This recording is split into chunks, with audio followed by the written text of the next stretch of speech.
Hey ladies, I read today, surprise, surprise, um, I read 336 pages, which made me finish Marina. And, I just found out today, I talk about this author all the time, I've been mispronouncing his name. I kind of knew that, but I am too stupid and I always forget to look it up. The Spanish pronounce the Z like a TH. So it's Carlos Ruiz Zafón, which that's funny because they have a lisp. Anyway, so I finished this, and this is a young adult mystery gothic novel, and it's about this kid named Oscar. You're introduced to him after he suddenly vanished from his boarding school, and we find out what happened during that week and also leading up to that. And what happens is he meets this girl named Marina in this weird, not so I guess secluded part of Barcelona, and they form a friendship after they sort of witness this weird ritual of this person who I think it's the last Sunday of every month, this woman gets off of a carriage and she puts a rose on an unmarked grave. Mysterious. And then things just sort of spiral and unfold from there, and they're just sort of sucked in to this mystery.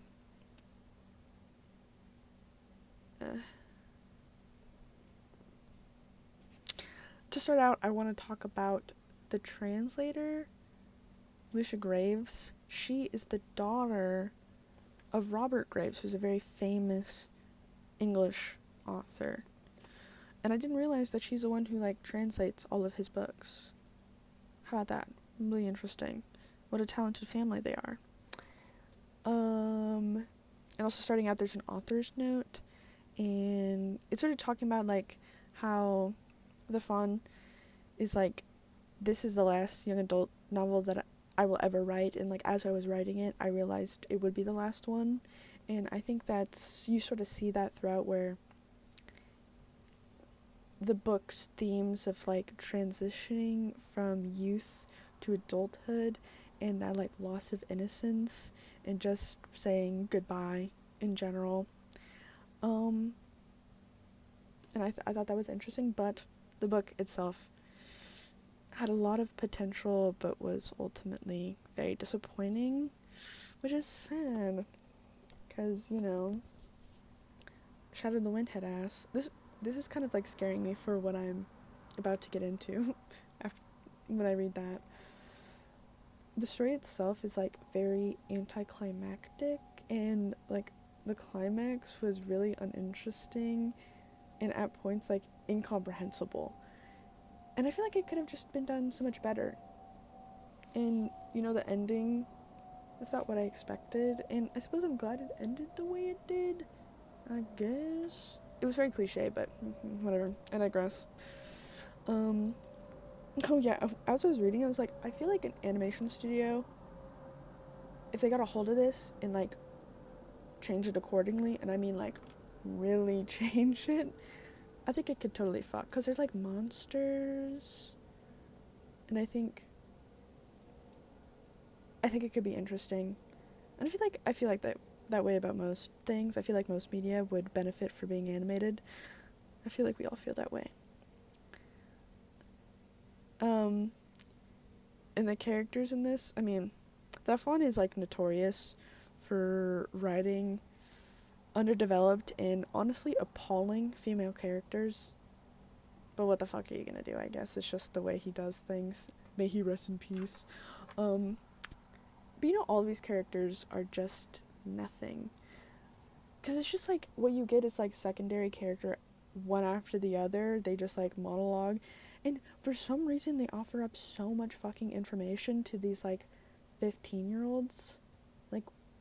what? Where are your parents?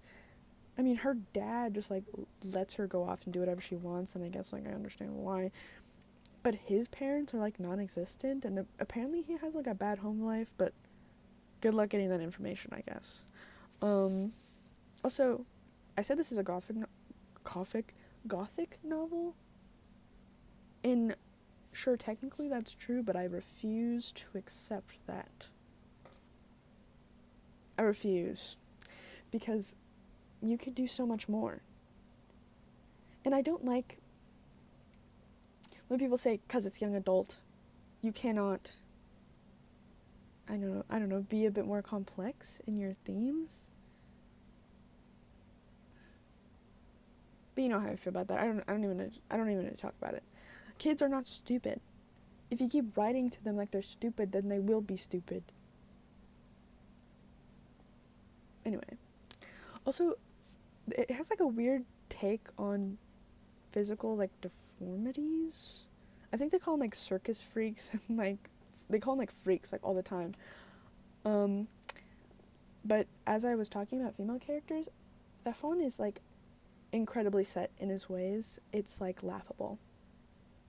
But again, he's dead. Whatever. Also, it is also, like,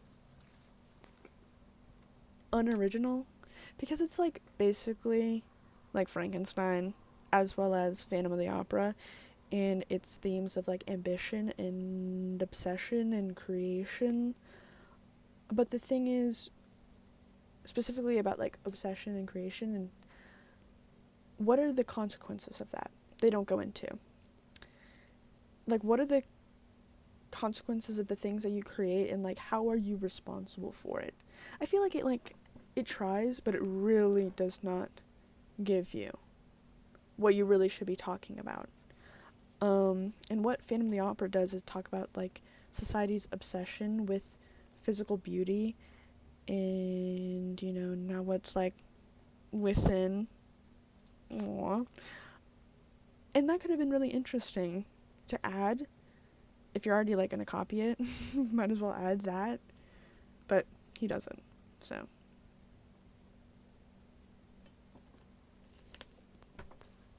I give it, like, 2 stars. I feel like, again, it had, like, the potential to be good. And by the end, I was, like, slogging through it. I still read it in one day, so what the fuck, it doesn't matter. Yeah, that's basically how I felt about it. Disappointing. And, again, I'm scared to read his other books, because what if I hate it? Let's just not think about it. Okay. Because I finished that, I get to spin the wheel again. Let's fucking go. And if I get the 2000s again, you're not even ready for what I'm gonna do. Okay, girls. Let's spin that wheel. I'm so scared. Low number. Oh, okay. A theme you'll see from this wheel. There's a lot of, like, World War I books. War's Unwomanly Face. I believe this is it's nonfiction. Which is interesting because that kind of defeats the purpose of reading a book from every year, because, you know, you read a book from every year to see how, you know, things were written from that time, but I don't care. Nonfiction. Actually, I said World War I. I'm pretty sure this is World War II. I'm a fucking idiot. Whatever. It's just talking about women who were involved in the war.